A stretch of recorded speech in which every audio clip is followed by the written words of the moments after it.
A paz de Deus, meus irmãos e ouvintes. Hoje vamos refletir profundamente sobre uma pergunta que muitos fazem.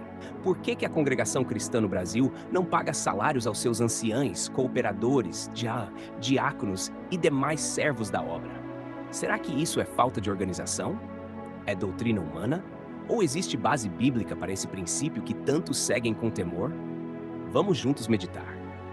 Em primeiro lugar, é importante entender que a congregação nasceu com um ideal simples: servir a Deus sem mistura com interesses financeiros. E essa visão tem raízes na própria vida de Jesus e dos apóstolos. Cristo, o nosso Senhor, nunca cobrou nada para pregar, curar, ensinar ou dar conselhos espirituais. Ele disse: "De graça recebestes, de graça dai." Mateus 10:8. Os apóstolos seguiram esse mesmo exemplo.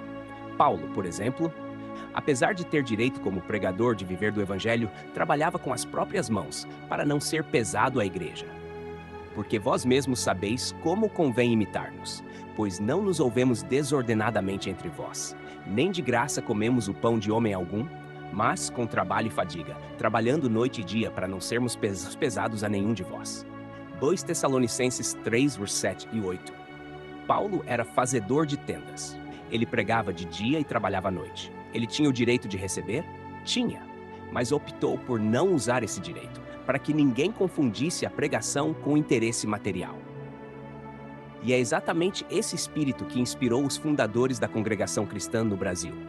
Na CCB, o ancião, o cooperador do ofício ministerial, o diácono, o encarregado de orquestra, ninguém recebe salário. Eles vivem da sua profissão, da sua aposentadoria ou, em alguns casos, da ajuda da família.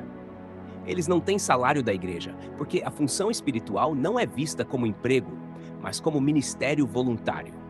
E isso é lindo, irmãos, porque separa o serviço de Deus da busca por lucro.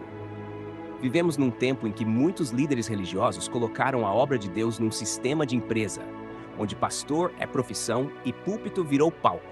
Mas a Bíblia nos alerta: apacentai o rebanho de Deus que está entre vós, tendo cuidado dele. Não por força, mas voluntariamente. Nem por torpe ganância, mas de boa vontade. Essa escolha da congregação não é por orgulho ou por dizer que somos melhores. É por temor. É por entender que a pregação deve vir do Espírito Santo e não de uma folha de pagamento. Além disso, quando a igreja se torna dependente de pagar seus ministros, ela se torna refém do dinheiro. E aí vem a necessidade de campanhas, dízimos obrigatórios, ofertas especiais, rifas, vendas, shows. Mas a CCB não entra nesse caminho. Por quê? Porque o alimento espiritual tem que ser puro, sem preço e sem pressão. Ó vós todos os que tendes sede, vinde às águas, e os que não tendes dinheiro, vinde, comprai e comei.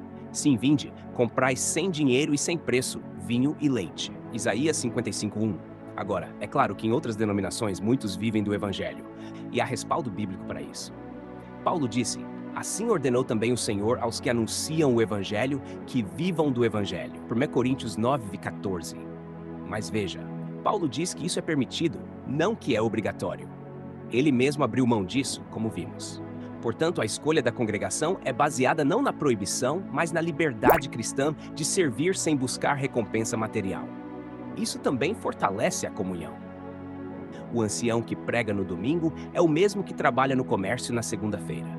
O cooperador que ora com você na reunião é o mesmo que está varrendo calçada ou dirigindo caminhão. Isso quebra o pedestal e mostra que todos somos servos e Cristo é o único Senhor.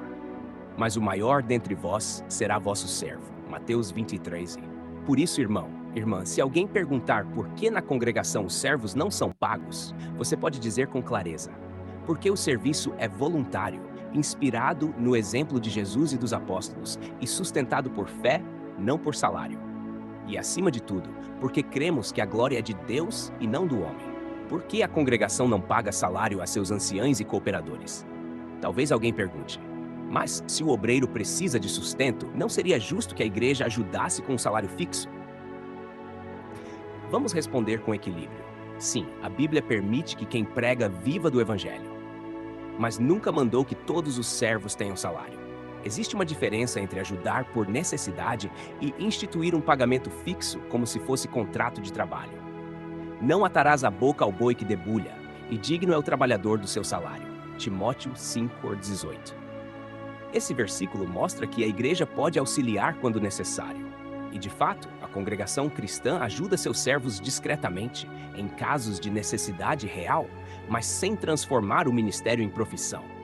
É uma ajuda fraternal, não uma remuneração oficial. Outro diz: mas e se um servo deixar de trabalhar só para se dedicar à obra? Aí entra o discernimento. Cada servo sabe do seu chamado e da sua condição. Há casos em que irmãos se aposentam ou abrem mão de uma carreira para se dedicar mais à obra, mas isso é feito por fé, não por salário. O justo viverá da fé. Romanos 1,17. Eles não se vendem para o altar, eles se entregam.